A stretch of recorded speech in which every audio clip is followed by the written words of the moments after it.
Welcome viewers, এই ভিডিওটোত volume আৰু surface এৰিয়াৰ কিছু গুৰুত্বপূৰ্ণ প্ৰশ্ন লৈ আহিছোঁ। এনে ধৰণৰ প্ৰশ্ন কম্পিটিটিভ এক্সামবোৰত প্ৰায়ে আহি থাকে। আমাৰ চেনেলটো যদি এতিয়ালৈকে সাবস্ক্ৰাইব কৰা নাই তেনেহলে চেনেলটো সাবস্ক্ৰাইব কৰি দিব আৰু ভিডিওটো লাইক আৰু শেয়াৰ কৰি দিব। তেনেহলে পলম নকৰি ভিডিওটো আৰম্ভ কৰোঁ।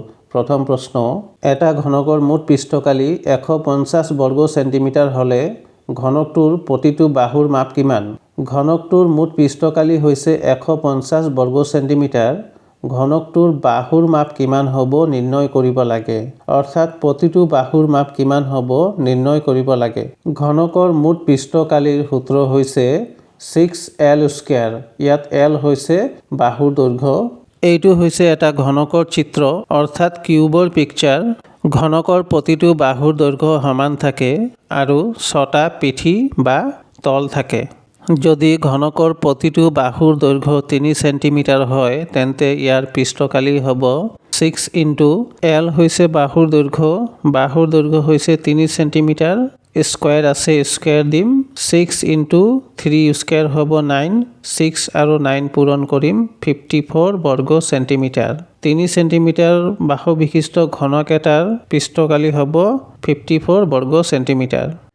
ঘনকটোৰ মুঠ পৃষ্ঠকালি দিয়া আছে 150 বৰ্গ সেন্টিমিটাৰ সমান 6L স্কয়াৰ। 6L স্কয়াৰ সমান 150। 150ক 6ৰে কাটিম 25। ইয়াত এটা কথা মন দিব লাগিব যে সমান চিনৰ বাওঁফালৰ সংখ্যাৰ লগত সমান চিনৰ সোঁফালৰ সংখ্যা কটাকটি কৰিব পাৰি। কাৰণ 6L স্কয়াৰ সমান 150। L স্কয়াৰ সমান 150ৰ তলত হ'ব 6। 150ক 6ৰে কাটিম 25। সেয়েহে অংকটো দীঘলীয়া নকৰি ইয়াতে কটাকটি কৰি দিব পাৰোঁ। 150ক 6ৰে কাটিম 25। L স্কয়াৰ সমান 25। L সমান 25ৰ বৰ্গমূল হ'ব 5। উত্তৰ হ'ব 5 centimetre. Option B. Next question, ঘনক এটাৰ ভূমিপৃষ্ঠ এখনৰ কালি 16 বৰ্গ সেন্টিমিটাৰ হলে ঘনকটোৰ মুঠ পৃষ্ঠকালি কিমান হ'ব? ইয়াত কিউব এটাৰ ভূমিপৃষ্ঠ এখনৰ কালি দিয়া আছে 16 বৰ্গ সেন্টিমিটাৰ। অৰ্থাৎ যিকোনো এটা পিঠিৰ কালি দিয়া আছে 16 বৰ্গ সেন্টিমিটাৰ। ঘনকৰ যিকোনো এটা পিঠি হয় বৰ্গৰ নিচিনা। বৰ্গৰ কালিৰ সূত্ৰ হৈছে L স্কয়াৰ। ঘনকৰ ভূমিপৃষ্ঠৰ কালি দিয়া আছে 16 সেন্টিমিটাৰ। অৰ্থাৎ বৰ্গৰ কালি দিয়া আছে 16 বৰ্গ সেন্টিমিটাৰ। L স্কয়াৰ সমান 16। L সমান 16ৰ বৰ্গমূল কৰিম 4। Lৰ মান পালোঁ 4 সেন্টিমিটাৰ। এতিয়া ঘনকটোৰ মুঠ পৃষ্ঠকালি নিৰ্ণয় কৰিম। ঘনকৰ মুঠ পৃষ্ঠকালিৰ সূত্ৰ হৈছে 6L স্কয়াৰ। 6 * Lৰ মান হৈছে 4।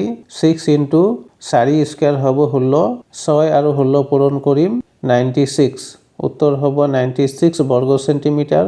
Option D.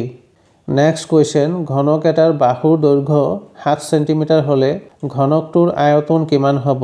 ঘনকৰ বাহুৰ দৈৰ্ঘ্য দিয়া আছে 7 সেন্টিমিটাৰ। ঘনকৰ আয়তন নিৰ্ণয় কৰিব লাগে। ঘনকৰ আয়তনৰ সূত্ৰ হৈছে L কিউব। ইয়াত L হৈছে বাহুৰ দৈৰ্ঘ্য। বাহুৰ দৈৰ্ঘ্য দিয়া আছে 7 সেন্টিমিটাৰ। Lৰ মান হ'ব 7। কিউব আছে, কিউব লিখিম। 7 কিউব মানে 7 তিনিটা। 7 তিনিটা পূৰণ কৰিলে হ'ব 343।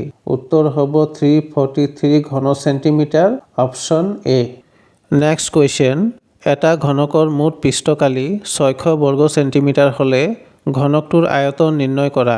ঘনকটোৰ মুঠ পৃষ্ঠকালি দিয়া আছে 600 বৰ্গ সেন্টিমিটাৰ। ঘনকটোৰ আয়তন নিৰ্ণয় কৰিব লাগে। প্ৰথমে ঘনকটোৰ মুঠ পৃষ্ঠকালিৰ পৰা বাহুৰ দৈৰ্ঘ্য নিৰ্ণয় কৰিব লাগিব। তাৰ পিছত ঘনকটোৰ আয়তন নিৰ্ণয় কৰিব পৰা যাব। ঘনকটোৰ মুঠ পৃষ্ঠকালিৰ পৰা বাহুৰ দৈৰ্ঘ্য উলিয়াই লওঁ। ঘনকৰ মুঠ পৃষ্ঠকালিৰ সূত্ৰ হৈছে 6L স্কয়াৰ। মুঠ পৃষ্ঠকালি হৈছে 600 বৰ্গ সেন্টিমিটাৰ সমান 6L স্কয়াৰ। 6L স্কয়াৰ সমান 600। 600ক 6ৰে কাটিম 100। L স্কয়াৰ সমান 100। L সমান 100ৰ বৰ্গমূল কৰিম 10।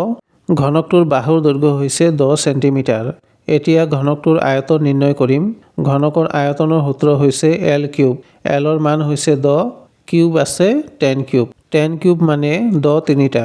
10 তিনিটা পূৰণ কৰিলে হ'ব 1000। ঘনকৰ আয়তন হৈছে 1000 ঘন সেন্টিমিটাৰ। উত্তৰ হ'ব 1000 ঘন সেন্টিমিটাৰ। Option B.